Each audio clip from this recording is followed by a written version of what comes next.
Сәлем достар, бүгінгі жаңа әрі пайдалы видеома қош келдіңіз. Бүгін сіздермен иммунитет көтеретін және әртүрлі ауруларға шипа болатын халықтық медицинада кеңінен таралған Амосов пастасы туралы пайдалы ақпаратпен бөліскім келіп отыр. Бұл пастаны менің өзімнің 80 жастағы әжем қабылдайтын болған соң әртүрлі рецепттермен жасайтынбыз. Және әжемнің денсаулығы әрі иммунитеті өте мықты. Ал бүгін сіздермен осының ең оңай оригинал рецептісімен бөлісемін. Сондықтан видеоны соңына дейін қарап, ұнаса жақындарыңызбен бөлісе отырыңыз. Ең алдымен бұл пастаның пайдасын айта кетейін. Бұл пастаны барлық адамдарға қабылдауға болады. Ең басты пайдасы иммунитетті мықты етеді. Дәл қазіргі ауа райына сәйкес көптеген инфекцияны тұмау, салқын тию, мұрын бітелу, жөтел сияқты вирусты аурулардың алдын алады. Инфекциямен күресумен қоймай, жүректің жұмысын қалыпқа келтіреді, тамыр, бұлшықет, буындарды нығайтады және олардың созылу қабілетін жақсартады. Егер сізді ұйқысыздық мазаласа, жүйке жүйеңіз жұқарса, ауыр физикалық белсенділік немесе операциядан шықсаңыз, тез қалыпқа келуіңіз үшін осы паста көмекке келеді. Міндетті түрде қабылдап көріңіз, 100% көмектесуіне сенімдімін.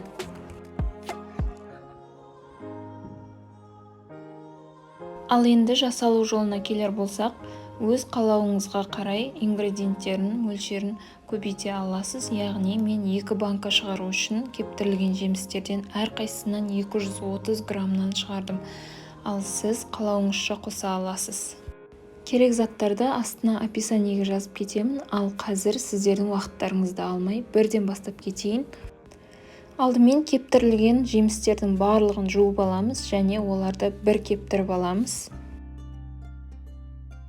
Барлығын жинап, блендерге немесе ет тартқышқа барлық жемістерді салып еземіз, яғни кептірілген сары өрік, мейіз, кептірілген қара өрік және инжир, осылардың барлығын бірге блендерден өткіздім.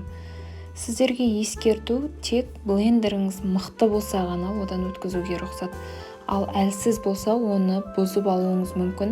Ең дұрысы барлық жемістерді ет тартқыштан өткізгеніңіз дұрыс. Тіпті грек жаңғағында.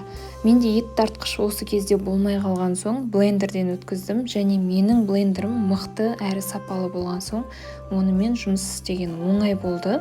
Ал грек жаңғағын блендерім көтере алмай қалар деп ойлап, оны үй жағдайында оқтаумен ездім. Қайталап айтамын, егер сізде ет тартқыш болса, осы грек жаңғағында одан өткізуге болады. Енді лимонды майдалап бөліп, ішіндегі тұқым сүйектерін алып тастап, қабығын аршимыз. Егер қышқылдам ұнаса, қабығымен өткізсеңіздер де болады. Мен лимонды блендерден өткіздім, ал сіздер бұны да ет тартқыштан өткізсеңіздер болады. Барлығын үлкен шұңғылдау ыдысқа салып аламыз. Үстіне жаңағы үгіткен грек жаңғағын және лимон қосамыз.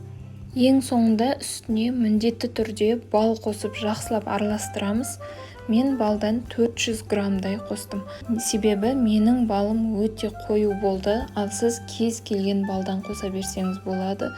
Ең бастысы бал табиғи болуы керек. Табиғи бал қосып жақсылап араластырып болдым. Мінекей біздің пастамыз дайын болды. Енді банкаларға сақтай берсеңіз болады. Орыстар бұны паста Амосова дейді. Себебі бұл паста сонау Кеңес одағында 89 жыл өмір сүрген белгілі украиндық дәрігер, хирург Николай Амосов операциядан шыққан пациенттеріне осы кептірілген жемістер мен жаңғақтарды ұсыну арқылы адамдардың тез қалпына келгенін байқаған. Осылайша олар бірегей құралдардың рецептін Амосов пастасын қалыптастырды.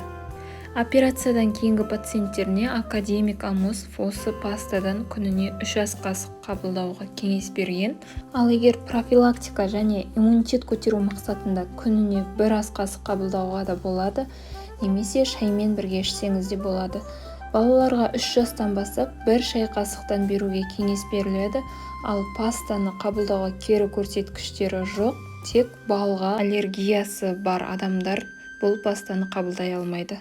Сақтау уақыты және мерзімі ол кептірілген жемістердің сапасына байланысты. Міндетті түрде сапалысын алыңыздар. Тоңазытқышқа да былай да сақтауға болады. Тек жоғары температурада сақтауға кеңес берілмейді. Осымен бүгінгі видео соңына да жетіп қалыппыз. Видеоны соңына дейін қарағаныңыз үшін алғысым шексіз. Барлық керекті ақпаратты айттым деп ойлаймын. Егер сұрақтарыңыз болса, міндетті түрде комментарийге жаза кетіңіз. Егер менің арнамда алғаш рет болсаңыз, алдағы пайдалы видеоларымнан құр қалмас үшін подписация батырмасын және қоңырауша белгісін басып қойыңыз. Видео ұнаса лайк басып, достарыңызбен бөлісуді ұмытпаңыз. Сіздермен бүгінгі видеода болған Каусар. Келесі видеоға дейін амандықта жүздесейік.